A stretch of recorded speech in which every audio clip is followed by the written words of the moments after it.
চলে আসলাম চুলার কাছে, পানি দিয়ে চলে গেলাম হচ্ছে ডিম আনতে, আবার ডিমও এনে চলে আসলাম হচ্ছে ডিম সিদ্ধ দিতে। তো আসসালামু আলাইকুম, কেমন আছেন সবাই? আশা করি সবাই ভালো আছেন। আলহামদুলিল্লাহ আমিও ভালো আছি। প্রচুর পরিমাণের ক্ষুধা লেগেছিল সন্ধ্যার পরে, ভেবছিলাম যে কি খাওয়া যায় কি খাওয়া যায়, মাথায় কিছু ঢুকছিল না। দেন হচ্ছে ফ্রিজ থেকে 4টা ডিম বের করেছি, আমরা যেহেতু মা মেয়ে ছিলাম।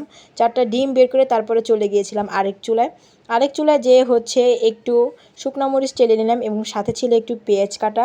বাসায় কোনো শসাও ছিল না এবং ধনিয়া পাতা ছিল না। অবশ্য অনেকে দেখে বুঝতে পারবেন যে আমি আজকে একটা ভর্তা করছি। আসলে ভর্তা না, আমি একটা সালাদের মতন আর কি ডিমটার এই পেঁয়াজটা এবং মরিচটাকে মাখবো, মেখে হচ্ছে তারপরে একটা মজার রেসিপি করে খাবো। আর এই মজার রেসিপিগুলা বাহিরে মামারা অবশ্যই বিক্রি করে, তো মামাদেরটা একটু স্পেশাল থাকে কারণ ওনারা অনেক কিছু দেয় বা অনেকে অনেক রকমভাবে এটাকে বানায়, কিন্তু আমার কাছে মনে হয় যে এইভাবে বানাইলে আমার কাছে খুব ভালো লাগে। আর আমি যেহেতু ঝালটা একটু পছন্দ করি তার জন্য আমি সবসময় এইভাবে বানিয়ে খাই।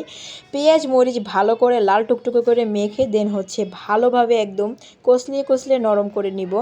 আর এভাবে কিন্তু এইটা দিয়ে ভাতও খাওয়া যায় পেট পুরে। আমারও খুব পছন্দ এই ভর্তাটা, আমার মেয়েরও খুব পছন্দ। তারপর হচ্ছে ডিম আমার এটা বানাতে বানাতে সিদ্ধ হয়ে গেল। তো ডিমটাকে হচ্ছে আমি ভালো করে পরিষ্কার করে ছুলে নিব, কারণ হচ্ছে আমার মেয়েও আমাকে হেল্প করছে। আর আমার মেয়ে কিন্তু আমাকে এই কাজগুলোতে অনেক হেল্প করে, ওর খুব ভালো লাগে। আর কারা কারা বাসায় এভাবে বানিয়ে খেয়েছেন অবশ্যই জানাবেন। আর আমি যে সালাডটা বানিয়েছি এই সালাডটা বানিয়ে একটু খেয়ে দেখবেন। এটা আসলে খুবই মজা, ডিম দিয়ে খেলে খুবই খুবই ভালো লাগে। আর ঝাল যত বেশি খাবেন তত ইন্টারেস্টিং লাগে। আমি এবং আমার মেয়ে ডিমগুলো সুন্দর করে ছুলে তারপর হচ্ছে পরিষ্কার করে নিচ্ছি। আর দেখেন যেহেতু 4টা ডিম, প্লেটটা অনেক বড় হয়ে গিয়েছে। প্লেট ধরতে গেলে ডিম এদিক থেকে ওদিক দৌড় দেয়, ওদিক থেকে ওদিক দৌড় দেয়।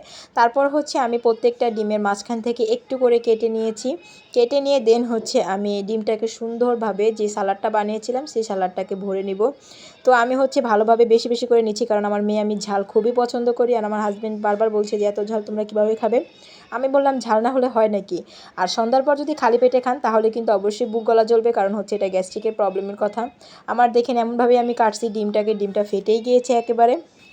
তারপর হচ্ছে আমি 4টা ডিমকে সুন্দরভাবে, এটা এত পরিমাণ জোড়া লাগানোর চেষ্টা করলাম বাট কোনো রকমভাবে জোড়া লাগছে না। আসলে ভাঙা জিনিস কি কখনো জোড়া লাগানো যায়? গেলেও খুব কম লাগানো যায়, সব কিছু যায় না।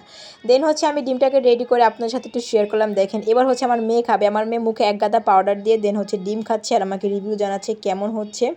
ওর খাওয়া দেখে আমি আর লোভ সামলাইতে পারলাম না, ও তো খুবই খুশি আর খুবই মজা বলতেছে। এরপর হচ্ছে আমার খাওয়ার পালা, আমি এবার খাবো। তো আমিও খেয়ে দেখলাম এত এত পরিমাণ মজা হয়েছে যা বলার বাহিরে। এটা এখন প্রায় খেতে হবে, তাহলে খুবই ভালো লাগবে। সবাই বাসায় ট্রাই করবেন। আর আমার ভিডিওটি আপনাদের কাছে কেমন লাগছে অবশ্যই কমেন্টস করে জানাবেন। আর যারা যারা খাবেন, ট্রাই করবেন বা খেয়েছেন তারাও কমেন্টস করে জানাবেন যে খেয়েছেন। তো আমিও খাচ্ছিলাম, আমি প্রায় 2টা ডিম একাই খেয়ে ফেলেছিলাম, এত পরিমাণ ভালো লেগেছে। আমার মেয়েও খেয়েছে কিন্তু আমার হাজব্যান্ড খায়নি, কারণ ও হচ্ছে ঝাল দেখেই তো বেহুশ। তো সবাই ভালো থাকবেন, সুস্থ থাকবেন। আজকের ভিডিওটা এতটুকুই ছিল। সবাইকে আল্লাহ হাফেজ। সবার জন্য দোয়া ও ভালোবাসা রইল অফুরন্তভাবে। আল্লাহ হাফেজ।